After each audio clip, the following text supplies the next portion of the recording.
What's up? What's up? What's up? Welcome to the AwlAround. I'm your gracious host, Dr. Anthony. Please tune in on Mondays at 6 p.m. for your entertainment purposes. We will hit current topics, old topics, and everything else in between. Be there or be square. Deuces, my loves.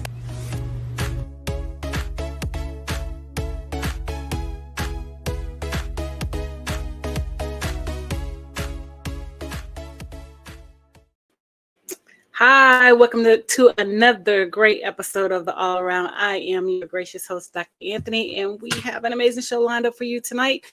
So without any further ado, let's go ahead and bring out Mark Lee, my producer. How are you doing? Look like you're looking lovely as always. I hope y'all having Thank some great you. weather because it was about 60 degrees. I did a walking tour with some sisters that were in town talking about everything from reparations to a number of other things. And we had a great and powerful conversation and all along those lines. So Look it dark. was an amazing conversation. Oh yeah. The weather has been extremely crazy here. It is like super cold. This morning when I awoke, it was 37 degrees, and I was struggling because I wasn't expecting it to be so frigid and so cold when I left outside of the house this morning. But I made it through and got to work, and everything was okay. So, like I said, we have an amazing show lined up for you tonight. We have producer Mark Lee in the house, and we are going to be discussing politics, Beyonce, Facebook, Meta, Meghan Markle. We're gonna, try to keep it well-rounded and discuss a lot of things Oh, as yeah. we Well, like move forward through the show. So, like Mark, I you said, that ready to go weather. ahead and start it?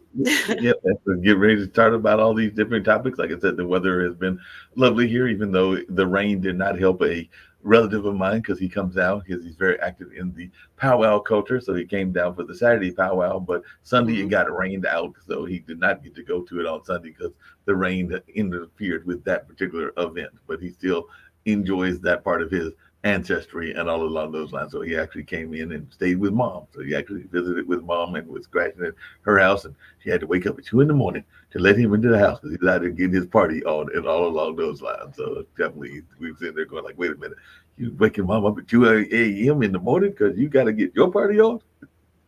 Oh, definitely. I've been there, done that. Normally, because I normally keep a key to my mom's house, but I don't know, with changing and going home and changing my keychains and things like that. I think I have lost the keys to my mom's house, and I prefer when they open the door anyway because it's kind of dark in Louisiana. It's like pitch black, and I don't like getting out of the car when it's like super dark alone by myself. So I always like for somebody to come to the door and open the door for me. So I think I got them all trained now. So they're already, they're already ready, and they already know the routine. If I go out and I come back at a certain time, they are waiting up for me.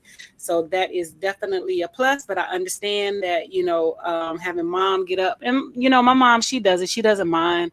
When I come in, from hanging out with some of my friends or going to see different relatives and, things like that or whatever. But so I get it.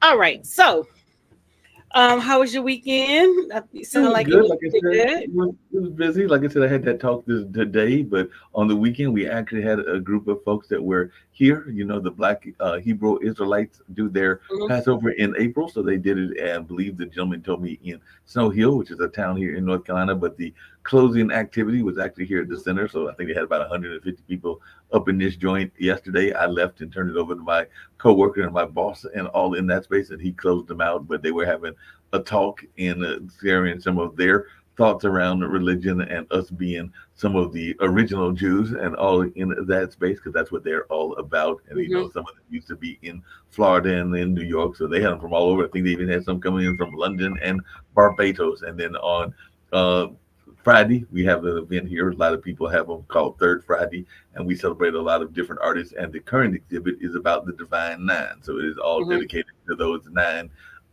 fraternities and sororities and all along those lines. And the young lady, Cameron Elsie, did a film that she talked to some of those people and they looked at the legacy, at the stereotypes. And, there's some Hmm. serious stereotypes, including that whole stereotype around Q dogs and all in that space. So she looked at that, and a lot of them were talking about the actual community service work that they do that doesn't get enough of the accolades as it probably deserves, and all in that space. And then that was going on Friday, and then Saturday we had our poetry slam team because they're going down to Pompano Beach, Florida, for the Southern Pride, and we picked a brand new team. And I think these are all brand new participants because I don't remember seeing a lot of these folks because sometimes you got veterans that are on the team, and I don't remember seeing nothing but new blood. So it's always good when Oh, you got new blood on a team as well. So we'll see how they do in that regional competition. oh, nice. Sounds interesting. Well, I wish them luck, and I hope they do extremely well Yep. in their competition, and bring home a win. That's what we So want I to was do. yes, I was actually in a play this Oh, weekend. It was the Sanford and Son stage play. So I did that on Sunday. We had 3 shows in Baltimore, and I was struggling because the first show started at 3, 5, 6. The next one started at like about 10. It I was extremely just tired. I was just gone. So by the time I made it back home, I didn't do anything except just get in the bed. It was just I was so that's right. tired, and I barely made it because I'm just like, oh my god, I haven't What worked was this the hard. play about? Sanford and Son, the show Sanford and Son. So y'all redid Sanford and Son because We Sanford and Son. did. We did. So we did. And there was the scene with the boom boom room. So Uh-huh. I was actually one of the dancers from the boom boom room. I played accident prone Alice. Okay. So so these are characters I'm assuming the playwright made up or whatever. So I was in crutches, a neck brace, and had this on. And originally we had on masks so nobody could see our faces. Then we came back out, we had the mask off, and then we did like a number on stage where we sang a song with them, and things like that or whatever. But it was extremely fun. It wasn't a major role, but I was just glad to be a part of it and invited to be a special. So Yeah. we're talking about doing some other things. So you may hear me say that I'm going to be engaged in some more plays and things like that or whatever. But other than Well, that, my no, week. maybe we'll get you. Maybe we'll get you to do some plays down here because I know last week, good a longtime friend of mine, Irvin Truitt, actually did a play rehearsal Mhm, here, and then they did the performance at the Arts Council. I unfortunately did not get a chance to go to it because of my own crazy busy schedule and all along those mhm. lines and everything. But definitely, who knows? Because we have a very active theater community here, so maybe we'll have you come down here and do some theater in our neck of the woods as well. There's a serious topic that I wanted to get to. Well, actually, there's two that I want to get to with you. One is very important to you, but before I get to that one that's important to you, because I know you got a bunch of things that you want to talk about, I just have to ask Yes. you, because Duke University recently ended the Reginaldo Howard Memorial Scholarship Program for top applicants of African descent in response to changes to the legal landscape related to race-based consideration in higher education. In other words, they just ended their scholarship program for Black students I and can all. barely. Can you hear me now? Yeah, I can hear you now. Yeah, I just wondering what your thoughts about this are, because definitely it seems like it's not just Duke University, but a number of other programs that are trying to get rid of their race-based affirmative action, and Duke is now being the latest one to sunset their programs that was definitely giving our students a chance to go to these top schools, whether it's an Ivy League or whether it's a school that's private like Duke and everything. So I just wanted your take on that and everything, because it looks like other universities are doing similar kind of work where they are eliminating some of our scholarships that have helped our students get into universities for years.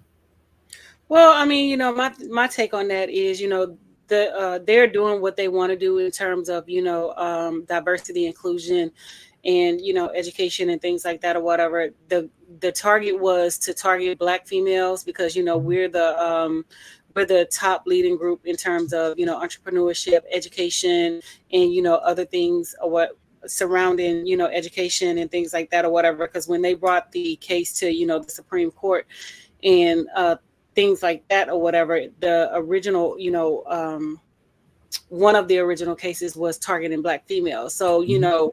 they're trying to basically say that, Black Americans are taken away from, white people opportunities to get into these universities with affirmative action. But, the biggest recipient of affirmative action were white women.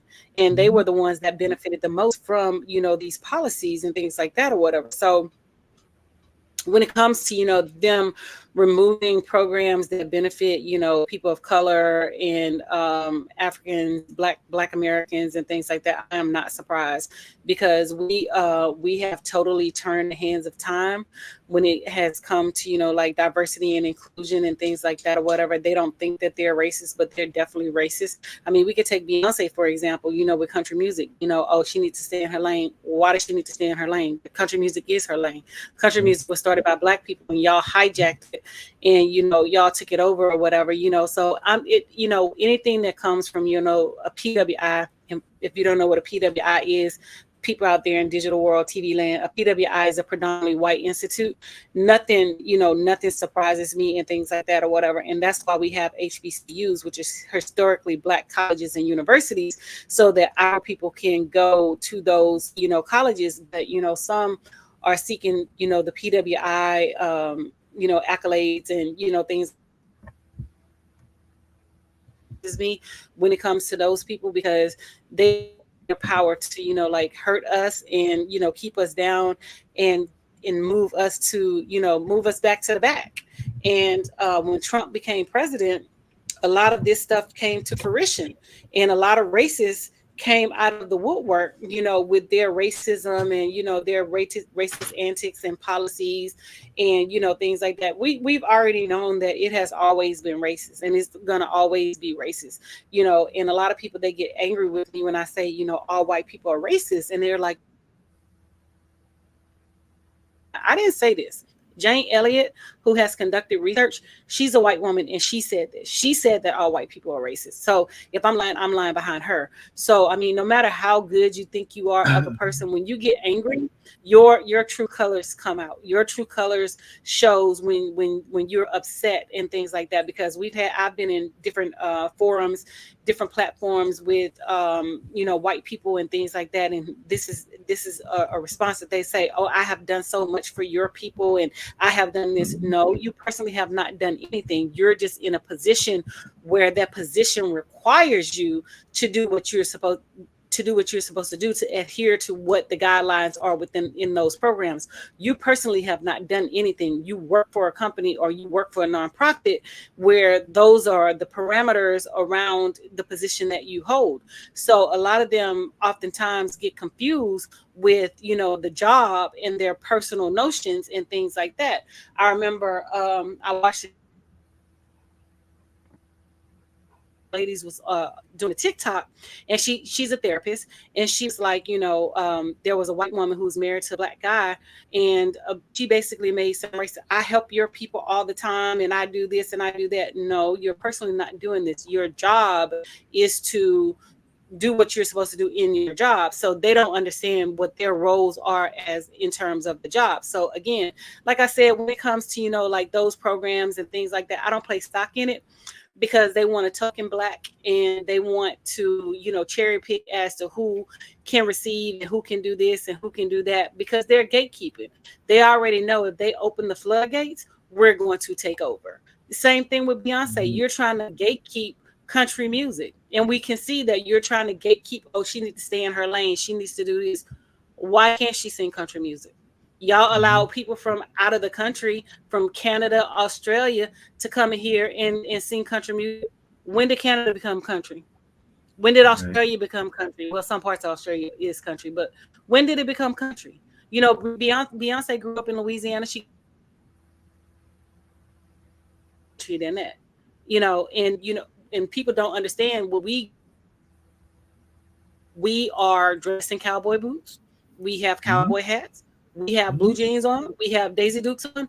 That's part of our culture. That's part of Zodi code. That's part of the country Black, Right. and things like that. She sang at rodeos. So I mean, it nothing surprises me with these people. It's just just turning of the page. What are you going to pull today? What are you going to do today? You know what I'm saying? So when you look at diversity and inclusion, they don't want to diversify. They want to keep everything the same. That's why that slogan, "Make America Great Again," hit home with a lot of them, because they don't want us in the position where we are now, because they feel like we are beneath them. We don't deserve what we deserve. We are basically getting a free ride, although we studied, and we had to take tests, and we had to prove ourselves, and prove Got our to worth, prove ourselves that on a regular basis you and know everything. so yeah, so when they're 50% proficient, we have to be 200% proficient, just to be able to walk in the space, and just to be able to compete and things like that, or whatever. I use myself all the time with my students, and I let them know, although I have all these degrees and certifications, and I'm highly qualified, highly intelligent, they would give it to a white person before they move me up, and they would give it to me, because they feel like that white person is more qualified and more adept in the role and the position, and not knowing that I am the better person, or another black person is the better person, but they don't want to elevate us and move us into those positions. But again, nothing surprises me, No, you nothing at shouldn't be all. surprised. You shouldn't be surprised. And one of the things I know was going on, even with some of our universities, is that some of them are in dire straits. I know that over in Raleigh, which is the state capital here in North Carolina, St. Aug has now got all of their students going to remote learning. They actually did that, and we're asking the students to move out by April 3rd. So they've been gone now for about almost 3 weeks, and all along those lines. So it's not quite 3 weeks, but about two and a half, almost 3 weeks and everything. And definitely some of the churches have been stepping up to feed the students, as there are still some students that were trying to get adjusted and trying to figure out how they can do the remote learning. So for the last 3 weeks, some local volunteers have been keeping the students fed after the shift to remote learning earlier this week. So the university calls the students to pack up and move out by April 3rd, as they went remote for the rest of the year. There are those who couldn't leave campus because of various activities, according to Pastor Charles Brooks, and he was trying to find out ways that they could help those folks until they can get to wherever their destination is. So they were providing nutritious meals for the remainder of the school year. But that is a college that is having all kinds of financial problems, and is trying to, matter of fact, they lost some of their accreditation, and are trying to find ways to maintain their rich history, because they do have a rich history at that particular university and all along those lines. One of the things you said, Dr. Anthony, that I think you'll find fascinating, I'd love to hear your thoughts around this, is I was talking on my own show earlier today with a lady that's in the investment space, a white lady and everything, but she's part of the LGBT community. And I actually laughed, and she might have even laughed during the interview, because she was thinking that the trans population, and I know we talked about how sometimes the LGBT and other communities have hijacked our movement, but she was feeling that the trans community actually hijacked the LGBT movement and all along those lines. So she was upset with the trans part of LGBTQIA, because she feels that they have taken away some of the initial gains and some of the issues that she was passionate about, and all along those lines, when it was the original LGBT community before we added some of the other alphabets as well. But I had, as I said on my show, I remembered that conversation even with our civil rights, where sometimes we felt that other organizations were hijacking us for their causes and all along this line. So the fact that she was making that same argument, I was going like, I've heard this argument before, but I heard it from our civil rights leaders and all along those lines. So I found it kind of ironic that they were using the same argument that we've had for decades. Because we wrote the playbook. Right. I mean, it's simple. We wrote the playbook, and I said this all the time. They have hijacked our movement and things like that. So I really don't. I have no sympathy for her in terms of what she is saying, because even within the LBGT community, there are more racist, heterosexual people and things like that, or whatever. So transgender blacks and gay blacks receive a lot of hate and racism, just from the organization or whatever. So what she feels that has been hijacked, I have no sympathy for her. And that in that realm or whatever, because y'all hijacked our movement. We wrote the playbook, y'all hijacked it, you're benefiting from it, and we're still fighting for certain rights and certain liberties and things like that or whatever. So my thing is, baby, you can kick rocks. Whatever the trans community got going on, the trans community got going on, embrace it, deal with it, move forward and things like that, because all of you guys are under one umbrella, and that's just Yeah. the bottom line.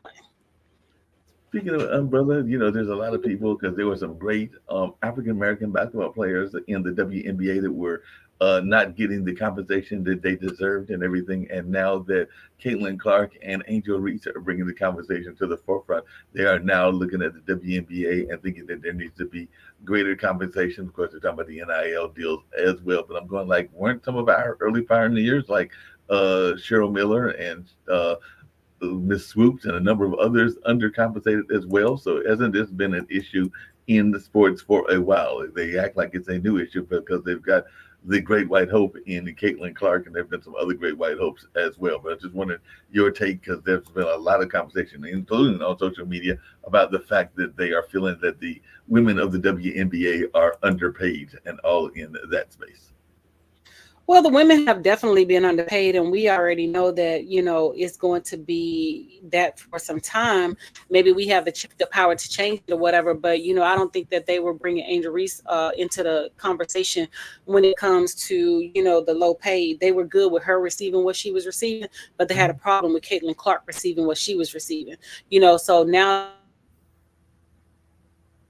and the draft and things like that, they have a problem with her receiving the low salary that she's receiving. But my thing is, all the women prior to her and even now are still receiving those low salaries, but at the same time, their games don't generate the revenue that the men games generate. So one of the things that I wanted to do was campaign around Angel Reese, and we start buying her jerseys, her white jersey and her dark jersey, so that we can support her. And so I'm hoping that she gets a kickback off of her actual jersey in Chicago and things like that. And then I know that with them coming to play the Mystics, they moved their game from their actual facility over to the big facility where the Wizards play and things like that, because the ticket sales have significantly increased.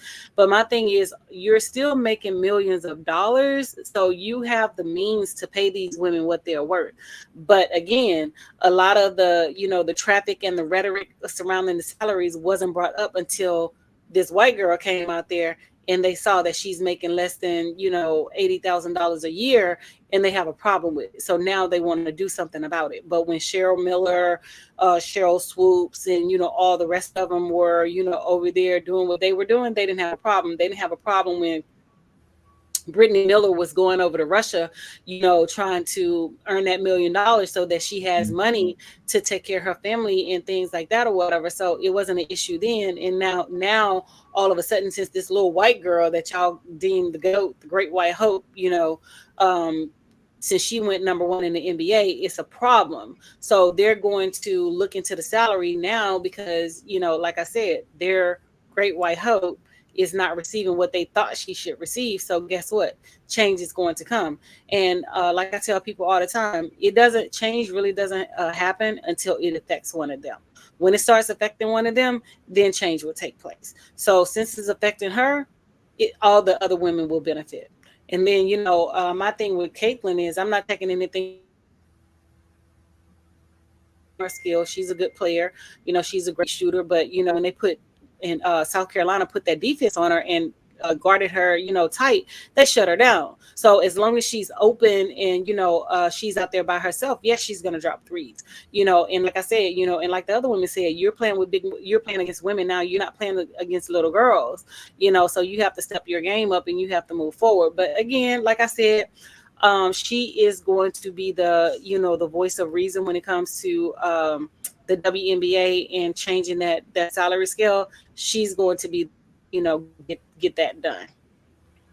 Yeah, one of the things that is a big event that goes on, and I know a friend of mine did a film about the one in South Carolina, that being at Myrtle Beach, but definitely there are some in Georgia as well. And there's been a lot of people that were wondering about some of these Black Beach celebrations that go on and all in that spaces. And I understand that this past weekend that there was efforts to disrupt the spring bash that takes on at Tybee Island, Georgia. So they were expecting thousands of folks to descend on that island, just like they expect a lot of people to be at Myrtle Beach and during that particular week and all along those lines. But now they've got these extra police officers and barricades, and because people are now complaining about what was going on, I never attended it, but I have friends that have attended the bike week in Myrtle Beach, and I definitely even remember back in the day folks that attended Freaknik and all along those lines. But it looks like they are trying to disencourage some of that stuff because Mayor Brian West, who was elected last fall by the residents, said that roadblocks and added police aren't just for limiting crowds. He hopes the crackdown will drive Orange Crush away for good. So that's actually what it's called, is Orange Crush and all in that space. But I'm thinking that that's a lot of money that they could be losing and all in that space because that But is they don't care. That's the thing. Right. They don't care. As long as it's a Black event, they don't care about losing the money. We can use Mardi Gras, for example. We had restaurants shut down during Mardi Gras because they didn't want to service Black people. You know what I'm saying? So it's it's about color, and people keep saying it's not about black and white, but it's clearly about black and white. And I keep reverting back to Beyonce because it's clearly a black and white issue. You didn't have a problem with nobody else crossing over into country, but when Beyonce does it, it's a problem. Everybody else do it, y'all okay with it. But when she does it, it's a problem. So you clearly have a problem with this Black woman and what she's bringing to the table and what she's doing. Oh, she's not country. She doesn't sound country. She doesn't do this. Sweetheart, she's very country. Country music was Black music. Country music was folk music. And we had it first. Y'all just stole it and, took it upon yourselves to, like take it or whatever. But my thing is to Beyonce, continue to do what you're doing, sweetheart. Continue to break those lines. Continue to, move forward and things like that. And if they don't want us in those spaces, we create our own spaces. If they don't want you at their country music festival, we create our own country music festivals for, Black country fans and things like that or whatever. Because I always say, I don't want to be in your space anyway. You know what I'm saying? Because I can live without you. So a friend of mine actually did that. She has a group, and it's a group that is called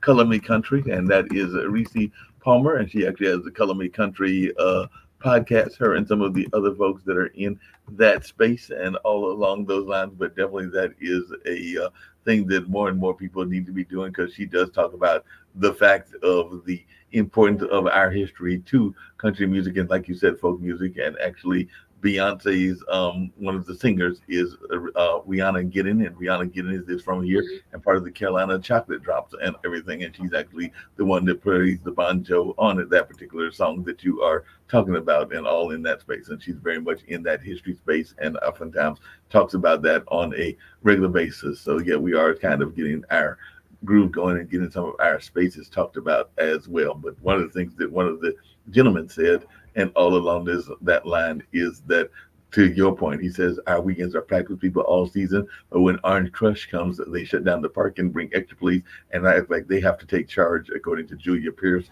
one of the island's few African American residents and leaders of a group called the Tybee MLK Human Rights Organization. She added they believe Black folks to be criminals and all in that space. So she is definitely saying that they're trying to play to that stereotype that you were alluding to.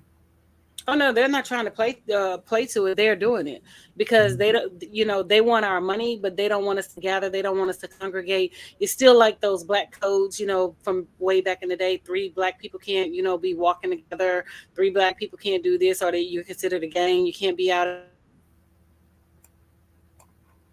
along those lines in terms of what we are so-called allowed to do and things like that. So like I said, when it comes to us, they want our money, but they don't want anything else from us. They want us to be told as if we're still that chattel property and things like that or whatever. So it doesn't surprise me that they have extra security and extra police and things like that or whatever, because one of the things that has made Donald Trump so successful is that he says that he's a person of law and order, and we already know the underlying tones and the underlying meaning of law and order, meaning you're going to police Black people. You're going to allow these white folks to continue to kill us and, shoot us down in the streets and things like that. And nothing is going to be done about it. So that's basically what that means in that stuff. So again, it doesn't surprise me that they're taking these antics and they're taking this stance and things like that, whatever.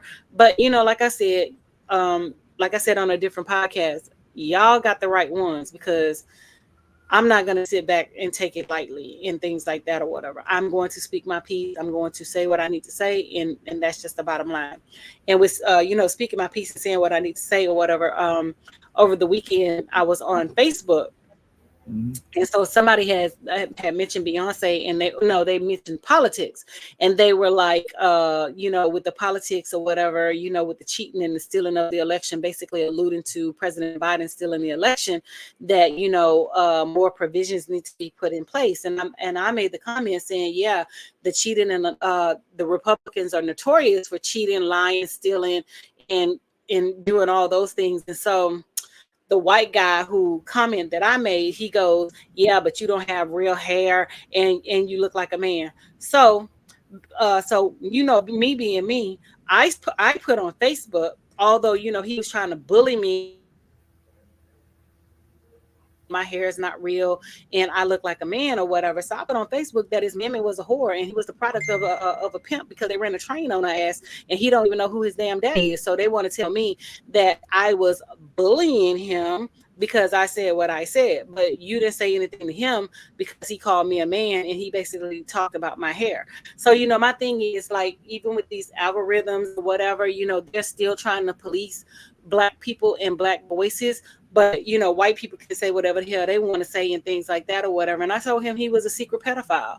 He secretly watched children. He watched porn and things like that. Because 9 times out of 10, that's what they do. In these backwoods and backwoods spaces and countries and things like that. But my thing is, don't talk shit if if you can't take it and if you can't handle it or whatever. And even with Facebook and Meta, don't allow them to be able to say what they want to say. But then when I come back and I come full force and I talk about his white ass mammy, son of a pimp or whatever, then you want to say that that I'm bullying him. Nah, I ain't bullying him. I'm just meeting him. I'm just matching his energy, and I'm just giving him what he deserves. You know what I'm saying? So like I said, it is what it is. They wanna throw the rock and hide the hand and play victim and things like that. My thing is, don't play victim with me. Because I'm going to let you know where you come, where you can go, and how fast that you can get there, and things like that or whatever.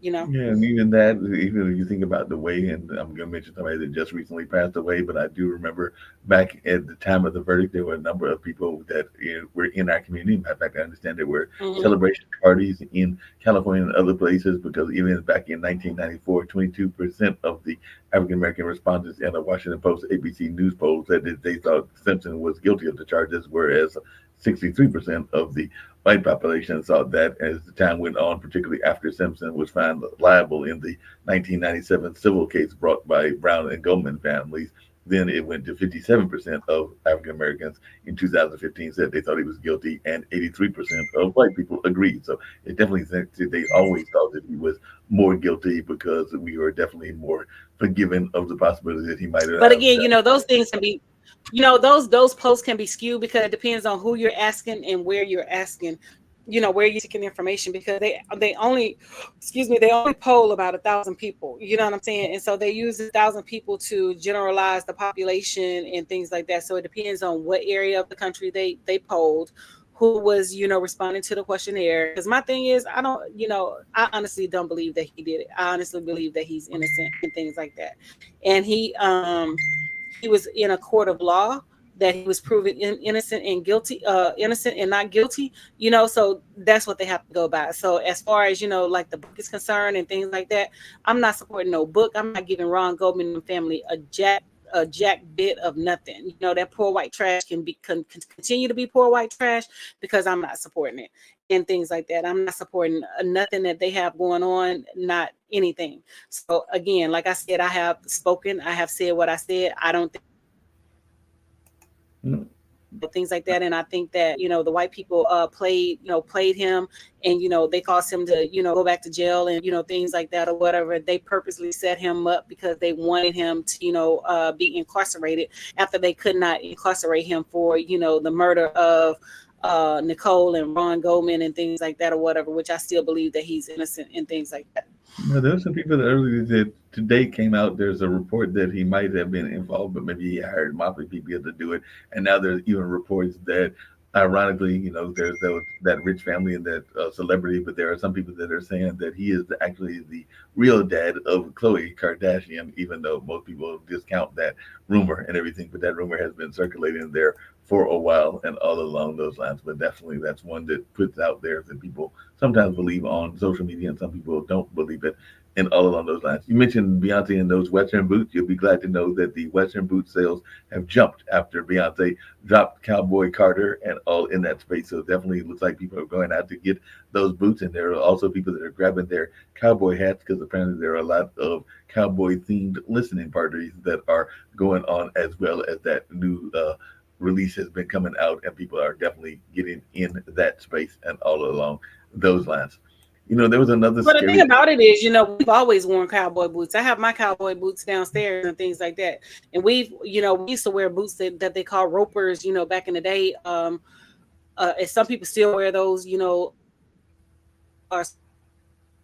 I had two pair of ropers. I had a blue pair and I had a red pair and things. This is nothing new for us, being from the South and things like that. We've always worn cowboy hats. We've always worn boots. We've always worn the blue jeans and things like that. It's the other people that are now, jumping on the bandwagon or whatever. So, even with the uptick of the cowboy boots, there's also the uptick of Levi jeans, Mhm. and anybody that's from the South, they know that we wore Levi jeans and our cowboy boots and, things like that or whatever. So that's not anything new for us. It's just playing it right into the culture because we body code, we have trail rides, and we do all that stuff. And this is things that we have always done and will continue to do, and Oh no, things like there's that or whatever. yeah, we do So trail rides, and there's definitely some very popular groups. There's even a couple of trail riding organizations here in the area, and they've definitely even done some stuff at Hayti and other places. But definitely that mhm. trail riding is very popular. One of the other things that I was curious about, and I definitely want to get to that as well, but there have been a number of health concerns and all in that space, and apparently there was a biased test that kept thousands of black people from getting kidney transplants. So that's something else they've been talking about in the news. So a new mandate is now Yeah, I read prioritizing it. black kidney transplant candidates after researchers and doctors realized a race-based test had been misevaluating the patients in our community for decades. So I know that you probably read about that, and I just want to know your thoughts because definitely we know a lot of people in our community need various transplants, whether that's kidneys or whether that's heart or a number of other things. But sometimes there is bias in that field and has been for decades, if not But centuries. my thing is, you act like this, not you per se, but you act like this is a, surprising thing or whatever. We're not surprised when, things come out like that. We already know that they put white people on the top of the list to receive those, organs and, stuff like that or whatever. We already know that black people are, forced to the bottom of the list. Not saying that it's right or whatever, but we already know this stuff. And within the black community, that's why a lot of black people don't donate their organs and things like that. Because my son was like, he wants to be an organ donor. I was like, no, take that off your license. I was like, take it off. If you do an organ donor, you volunteer with somebody that you know, and you give that particular person your organ because they're not going to give it to a black person per se. They're going to give it to somebody else because they put them higher on the list and things like that. And I've been saying this for years, and the test has just come out to support and substantiate all my claims and everything that I've been saying. But it was, people act like it was an accident. It wasn't an accident. This was done purposely, and we already know, even with the syphilis, with the syphilis test that was done on black people, and all other tests, the radiation test that was done on the young man who they messed up his skull and burned his scalp, and things like that. All of that stuff was done purposely, and the government has played a direct role and a direct hand in doing those medical experiments on blacks and other people in the communities and different communities and things like that. So this is not surprising. We as black women are still fighting just to get corrective OBGYN care and things like that. I remember I had an incident. I go to Howard University as my for my OBGYN or whatever. So my doctor ended up leaving and going to Baltimore. And so there was this white guy that came in and stuff like that or whatever. So I'm going back and forth with him, telling him what, you know, what I've been diagnosed with, and things like that in terms of PCOS, that's polycystic ovarian syndrome, and stuff like that. And he wants to tell me something different.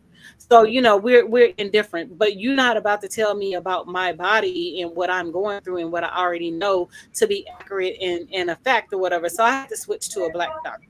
So it's just just understanding your needs and things like that or whatever. And I'm not saying that there are not good white doctors out there, because I'm quite sure they are, but black doctors understand black issues, and that's what I want. I want a doctor who understands me, who understand my black issues, who understand my black body, and who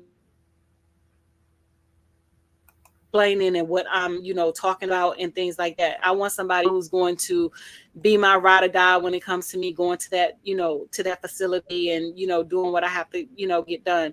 Because I've always had a black OBGYN. I had an older guy when I first started, and then he ended up retiring and things like that or whatever. Because PCOS, polycystic ovarian syndromes, causes you to have all kinds of symptoms. It's like you're menopausal and things like that. And if you don't understand how that works and how that affects the person and what the person is dealing with, then you're going to misdiagnose and things like that or whatever. So I've had my little spat and things of that nature with somebody not understanding me as a black woman, because they feel like we just oblivious to pain and we can just take it. So they don't take our, concerns, serious. So, like I said, I always want a black doctor, because black doctor understands black issues and they understand my black problems. Speaking of black issues and everything, I did have a video that I wanted to let you hear and all of that. But this is a year ago that a gentleman, a brother, and all in that space was shot, and it was apparently because he went to the wrong door and all along those lines. So definitely, he is coping with this, and this is the first time that he spoke recently about that whole thing and how his family is coping with it as well, because literally he went to the wrong door. So I'll play this and then hear your thoughts around what he went through as well. We are in a sea of strangers right now who are united by this moment. What does it make you feel inside to see this? That's this really quick. I am so happy you guys got to experience this. 1 year ago, Ralph Yarl was just 16 years old. He loved nature walks with family, jumping on trampolines, and playing in his high school band. That was Ralph before April 13th, 2023. This is Ralph now. I'm trying to keep like a sort of sense of normalcy so that I can continue being the person that I am and that I used to be. Forever changed when he rang the doorbell of the wrong home while trying to pick up his twin brothers. And 85-year-old Andrew Lester shot him twice in the head and arm. Ralph's survival deemed a miracle. Would you say it's been harder to physically recover or mentally recover? Definitely mentally, but it's a constant uphill battle. Ralph suffered splitting headaches. Always an A student, he now struggles to study. In the last few months, he crashed his car twice. His mother and aunt say sometimes he can't sleep. Other times, he sleeps too much. When you have trauma, initially there's the shock of all of it. But then when everything starts to simmer, and then you start to realize how life is not what it used to be. Ralph and his friends are struggling to process 3 shootings in their hometown over the last year. Ralph's a classmate's killing and the Kansas City Chiefs parade shooting. It's like a constant nagging of watch your surroundings. Going to houses and stuff, I'm like, this is the right address. I can't get this wrong. In October, Andrew Lester, who has pled not guilty and told police he was scared to death, will stand trial for Ralph's shooting. Mr. Lester is currently comfortable, enjoying his old age. Ralph hasn't even considered forgiving the man, who in an instant brought his childhood to an end. Has he ever asked for your forgiveness? The family speaking out to remind the country, we can't forget. We can't become desensitized.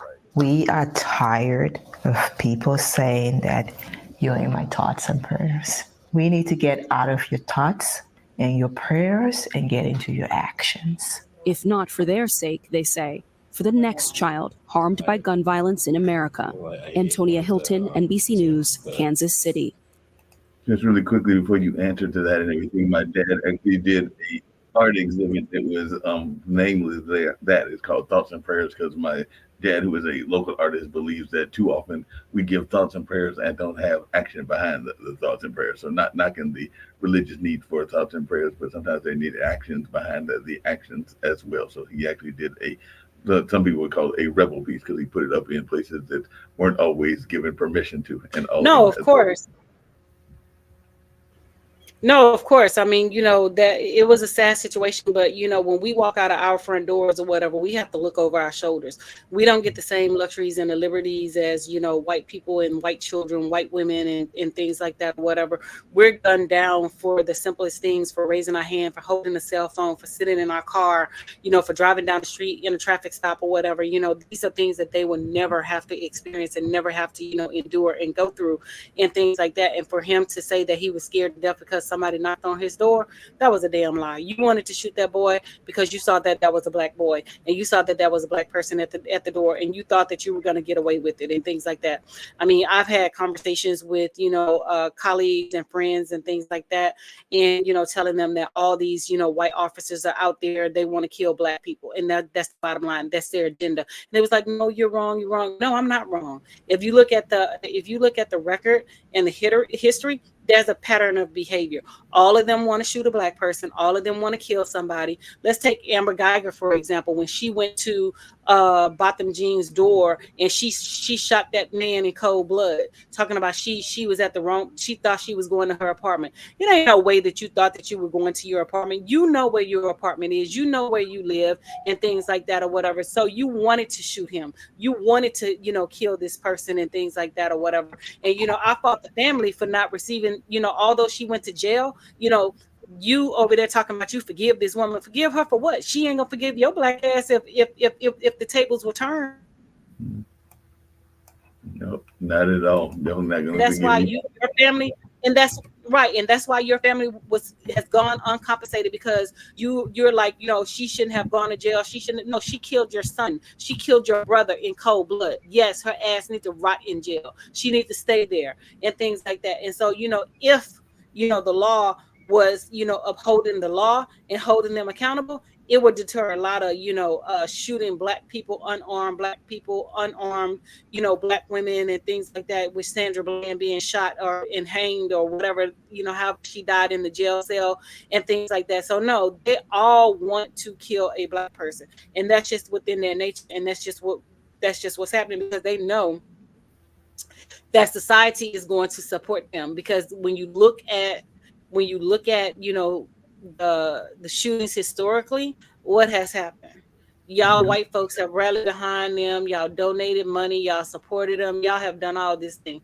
Y'all made them instant millionaires. So we already know where your thought processes are. You don't give a damn about black people being gunned down in the street, because your response is, oh, if you would have just done this, then that wouldn't have happened. Or if you would have just done that, that wouldn't happen. Oh, if you would have just complied, that wouldn't have happened. People have complied. People have done this, and people have done that, and they're still gunned down in the street. So you can't tell me that these people are not out there being vigilantes and taking the law into their own hand. But we already know, Yeah. there's a law for the super rich. There's law for other people, and then there's law for the other people. So we already know, because if the But law speaking of those, were the law was the law of the land, then we all would be judged accordingly, and we're not judged accordingly according to the law of the land. Look at Trump. He ran yeah, for right. president and still won. you know Still won, and now he's facing his own courts. But before I get into his trial and everything, there is a very significant case that is about to take place, and it's actually involving the Supreme Court, because we know that both in D.C. as well as here in North Carolina and a number of other places, there are homeless encampments and anti-camping ordinances in some of these cities and everything. So there was a district court ruling. I believe it was in Oregon, if I'm remembering correctly, and now it'll be decided by the Supreme Court. So they're going to be looking at what's going to be going on in that space and how much rights the folks that are homeless will have. And a lot of times they are in encampments, and sometimes the cities are shutting down the encampments. But this is a major case that will impact a number of our homeless and all in that space. So I don't know if you got any thoughts, because I do know that there are DC encampments, just like there are encampments in Maryland and in various other states and cities around the country and everything. But it looks like they're going to try to find a way to curtail some of that. I mean, the thing about it is, they're trying to criminalize just even walking outside breathing. You know what I'm Right. saying? So,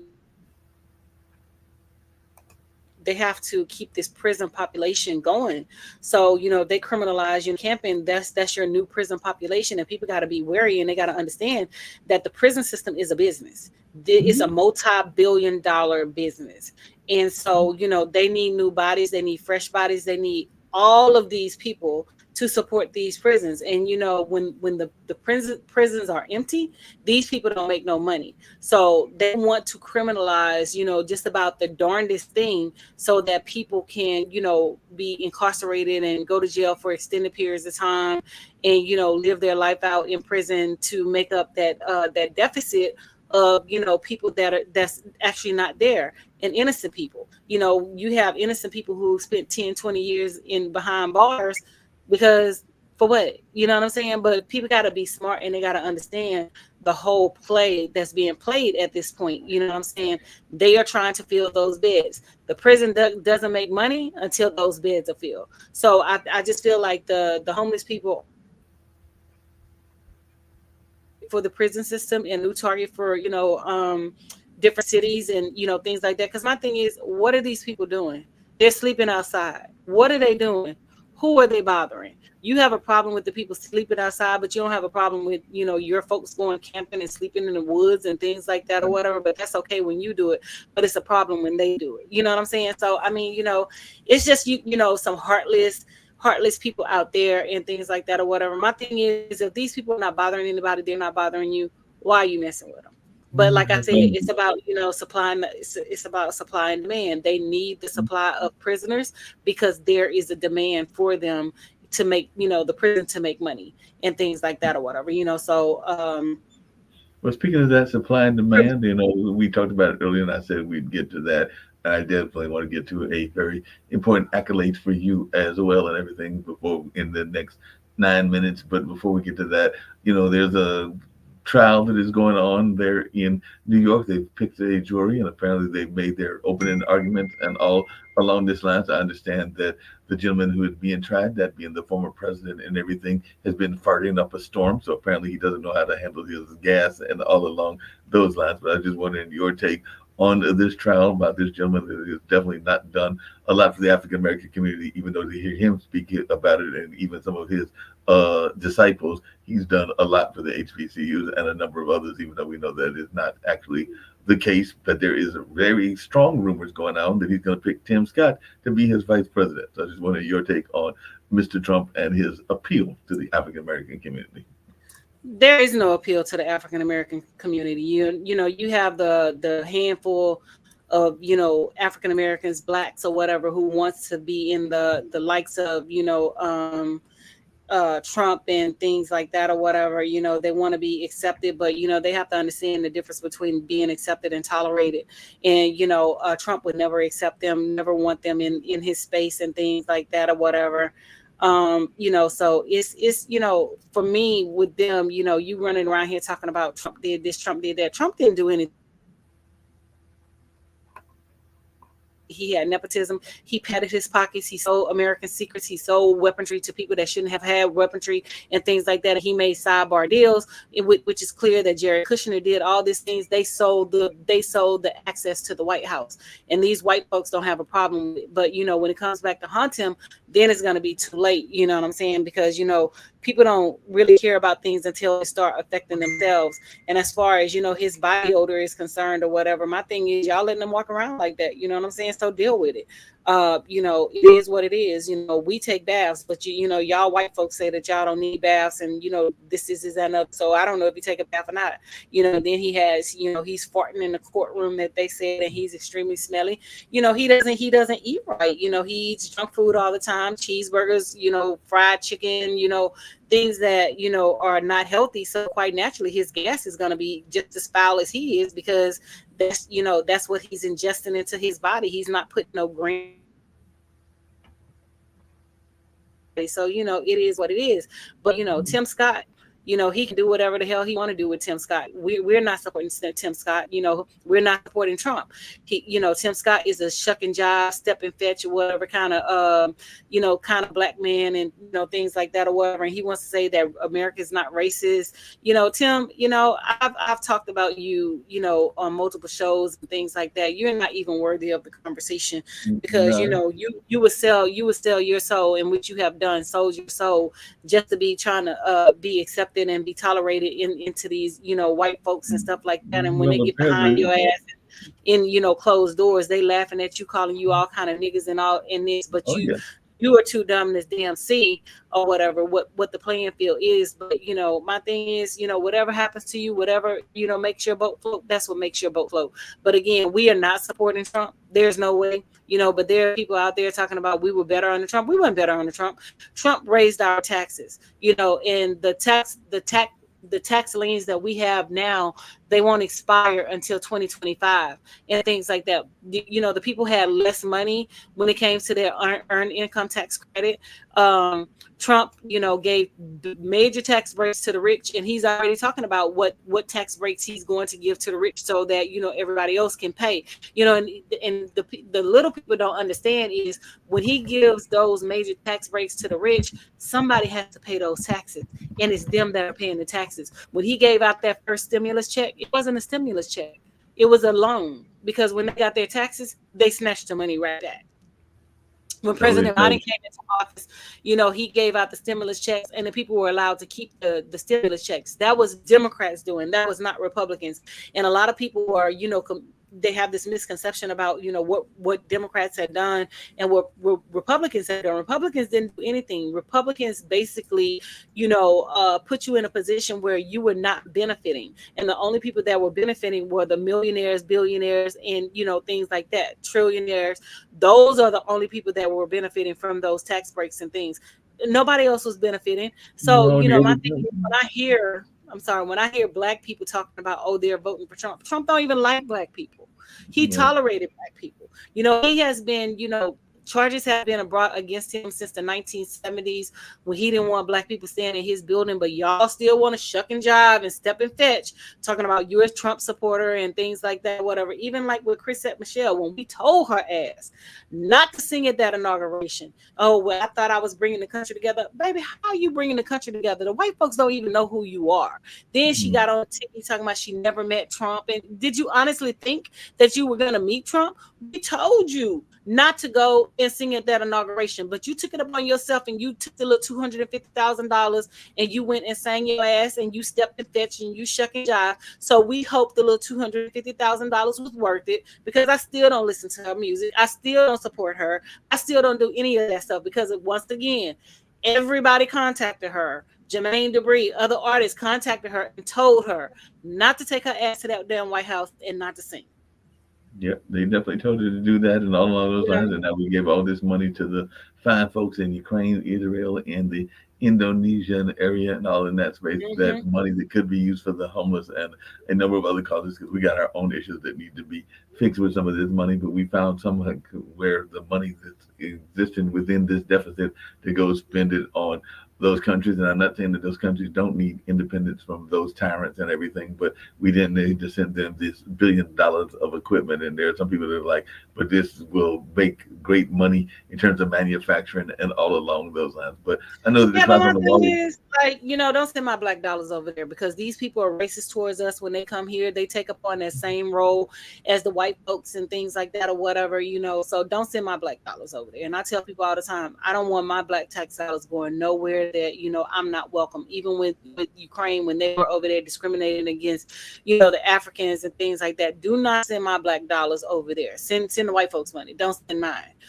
because I don't want my black tax dollars supporting anything that these people got going on. And that's just the bottom line, because y'all want to be racist and y'all want us to treat us any kind of way, but we can't say anything, we can't protest, we can't do anything, and we can't give no pushback, but we just supposed to sit here and take it and just allow you to have our money. Nah, don't send my black dollars, you know what I'm saying? Because I let them know I don't want my black dollars going nowhere near anything that they got going on, because again, like I said, they're extremely racist when it comes to us. You know, we still can't go to certain countries. We still can't go to certain towns in the United States. You know, sundown towns. It's Yeah. 2024 and Black people are still not allowed in, you know, certain areas and things like that. So you want me to be on board and you want me to support what you got going on and you want my money, but you know, and you're gonna put me in bay?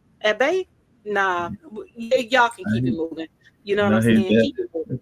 before the clock on the wall hits that mark and it's already there and we get on out of here, I know that, like I said earlier, I gave a contribution and other people need to do it as well because you are trying to be one of America's favorite teachers and all along those lines. So we've got you up. Last time I looked at third place. So if you would tell folks how they can reach you, because I'm going to try to make another donation and try to see if we can't get you up to second place and maybe even to that prize that you richly deserve and all along those lines. So as before we get on out of here, so you can tell folks in a minute or two how they can get in touch with you and we can get you on up to that number one spot.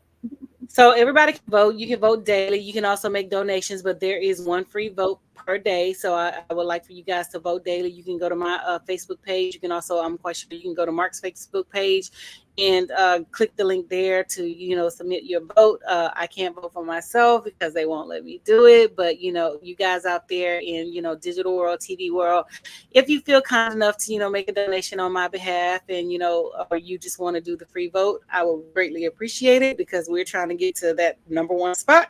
So I can move into the final stages and, you know, compete for the top prize, which is a trip to Hawaii and $25,000. So if you haven't checked out my Facebook page, please go ahead and check out my Facebook page, check Marks, and, you know, look for the link so you guys can support. But, you know, the time is, you know, it's that time and the clock on the wall says that's all, you know, so I want to appreciate you guys for tuning in with us for another great show. Make sure you click like and share. You know, we're broadcasted in over 30 countries and over 30 different languages, but, you know, we still need local support as well. So make sure you guys click like and share and, you know, get us out there. And Mark, that's it. Clock on the wall says that's all, y'all. On that note, we're going to get out of here. Talk to you later.